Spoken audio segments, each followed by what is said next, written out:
Hey you guys, it's me, Kira T, trying to fix my ankle. It's been such a long day, so if I look crazy, forgive me. It's crazy. I really wanted to take this time to talk to you guys about some things in my life that have kind of all come to a head. I know in the last couple of videos I've kind of just been talking about my journey of seeking God and from a desperate place, a very desperate place, because you know when you get to a point in life where maybe certain things are working out and certain things aren't, at the end of the day I think it's very important to always recognize when you're the common denominator, to make peace with that and to figure out how to move forward. And so that's what I've been doing, and I've known for me specifically that I needed to figure out how to move forward, but I knew that the way for me to move forward was through God, because God has always tugged at my heart since I was literally like maybe 10 or 11 years old. I have known for myself that God was real, based on instances where he would tug at my heart, where things would be blatantly clear to me when I would have a lack of peace. Like I've always been able, I've known, even when I didn't fully understand, I knew it was God.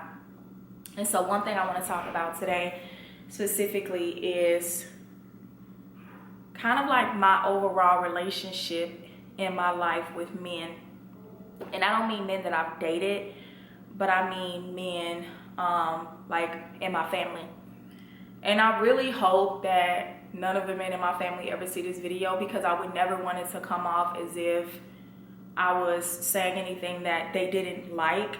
But at the end of the day, like, sometimes a person's truth can be hurtful to somebody else, but that's just not my intention. So I think I want to start off just by saying that as a woman, I've dealt with abandonment from men in my family.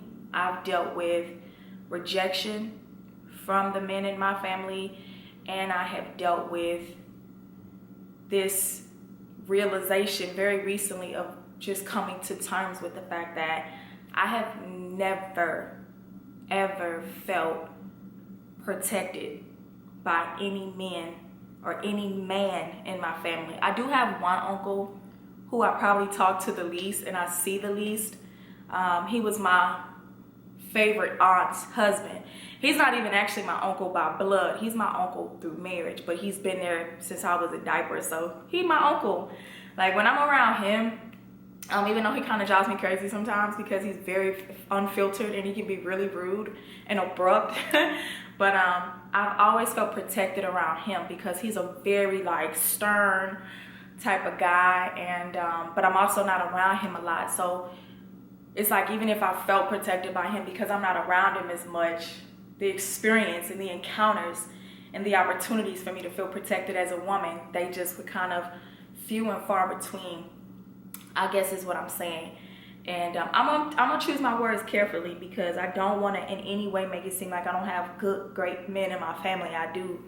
But I just think there's something that's so significant about a woman not only having like a father or having like cousins or brothers or uncles or, you know, whatever you have, having those sorts of men in your life and feeling like you were protected by them, or like if something happened they would cover you, or they would defend you, or you know, even honestly too, protection in the sense of like prayer.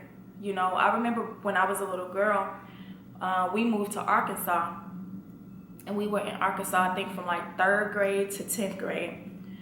And we moved to Arkansas because my grandfather lived down there, my mother's father. So that's my maternal grandfather, yeah.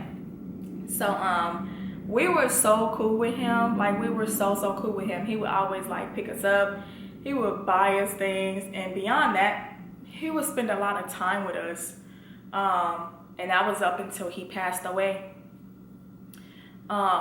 So even the time when I did have protection in my life, it was like short-lived, because he passed away when I was like maybe 12. But till this day, like, if I could bring anybody back, it would be him, because of just how he made us feel as children and how much he showed us. I remember him telling us he loved us, but more than anything, he showed it to us. And I just feel like, growing up and being a young woman and finding my way, it has been challenging, because sometimes you try to find people that'll fill certain voids that you have. Sometimes you will try to fill them, even if that naturally means being a woman and kind of overly asserting yourself, because you don't maybe understand the greatest dynamic of balance between men and women, or maybe you've seen an off-putting balance of men and women interacting, where a man isn't really necessarily like a man that you would deem him to be, because maybe the woman is more of the one who makes the decisions. And to each their own, that's not for me, but to each their own, seriously.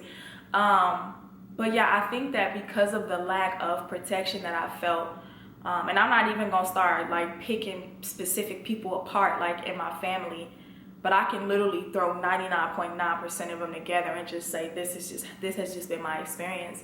I don't have children yet, but I do think it is so important for men to not only be in front of their children, like where they can physically see them, for them to not only be present, but for them to be present, like in their listening, in their response to things, in their heart, like, because I feel like if you're disconnected, a child can pick that up, and then that's just gonna kind of go with them and run with them. You can tell. Now as an adult, when I look back on certain experiences, I can tell when I wasn't, even if I was there and if I was in the room, I can tell those moments and those instances when I wasn't the priority, or just when I just didn't feel like I was covered. One thing about that I will say is that I know that regardless of what has happened, where I've gone, where I'm going, where I've been, like, in spite of all of those things, I do know that God has been my covering and God has been my protector. And at the end of the day, like the Bible says, that God will send his angels forward, like before me, to make sure the path is clear, like so that I don't even stumble on a rock. I know that. I have lived that. And I do lean into that, and I'm very grateful to God for that. And there is no but. That's an exclamation point. Like that's completely a solid sentiment. That's exactly how I feel like. But it has taken me time to get to a place where I was okay with and grateful for God's protection and God's covering. One thing I will say too is that growing up, I have cousins, brother, father, uncles, and it's like everybody's kind of like in their own world. No one is like living with real intention and purpose. And that trickles down to children. That affects children. I don't even think that men really grasp that concept. And I know in one of my videos I was saying how I wouldn't talk about what the things are that I value in men, but I think I'm gonna start slowly like segueing into that, because I think it only makes sense to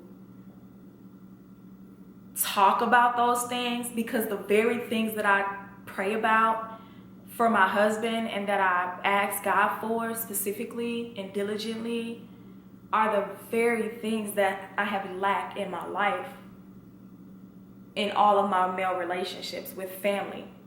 So off the bat, like a covering, like a protector, someone who made me feel safe and protected. And I think that the only way that there's multiple ways I think that can exist. You can literally be a man who is like big and macho, and That's not what I'm leaning toward. I think I'm leaning more towards like a righteous man, someone who consults with God. Because if a man is righteous and he is a God-fearing man, I mean, and I don't mean a man who just prays to God. Like, I mean a man who like reads and who seeks to know God, who seeks to understand God, who seeks to understand him as best we can, because our thoughts and his thoughts are so far, like, our thoughts are not his thoughts, our ways are not his ways. Like, that's what the Bible says. So, and I understand that, but I'm just saying, like, someone who does seek God for direction, who seeks him for clarity, because if he is seeking God, then I know then too that God is also going to assure his path is clear. And if his path is clear and I'm his wife, then if God is assuring his path is clear, me following the leader, my path will be clear because I'm behind him. The Bible, God honors marriage. He created marriage as a covenant under him. So the same way God honored Abraham and when he had Isaac with his wife Sarah, is the same way God would honor me as a wife under a husband. And because I know that and I understand that, a man who is a protector, even specifically in the spiritual realm, that's so important to me. A man who prays for me, a man who leads me. And I don't mean like a man who just tells me what to do, but I mean like a man who leads the way. Like, he leads because he's being led by God, you know. As a woman, it is absolutely upside down when a woman is leading the household. It's upside down. And I know women who lead households. They do a great job, but it's upside down, and they know that the Bible doesn't talk about that. I know a lot of people like to be like, it's 2021, and because of that reference, they like to insert all of these nuances that they feel like now should be factored in. But when God made the Bible, though, he factored in the entire concept of the world. So when people kind of come with that whole it's 2021, it's just like, yeah, it's just a bunch of new ways to take the quick blaze trail to hell. Like, that's how I see it. It's not it's 2021 to me. Like, no, I don't prescribe to any of that. It's like, this is still God's earth. You know, even though it's the devil's playground, God created this. The Bible says that God created the earth, God created the heavens, God created the sea. And I want to be very clear, because one thing I'm grateful for is that I have a view of all that. God created the earth, God created the heavens, God created the sea. So if those are the three pillars that God created, that means he runs all of it. He runs all of it. There is it's 2021 and now we should adjust. Adjust to what? I'm not trying to take no blaze tail to hell. No blaze road to hell. One of these songs that I listen to and I absolutely love, it says, I'm not going to live in hell and then die and go to hell. Because that's what a lot of us choose. That's the path. Those are the paths that a lot of us choose. So I am going to pause this video right here, and I am going to do a second part, because I don't want any of my videos to run past like 10 to 15 minutes. That's just a little too far for me, a little too long. I don't watch people's videos that are that long, and I'm not going to put you guys through that. So I'm going to stop the video here as I've stated, and I will be back, and I will have a part 2 coming soon. Bye.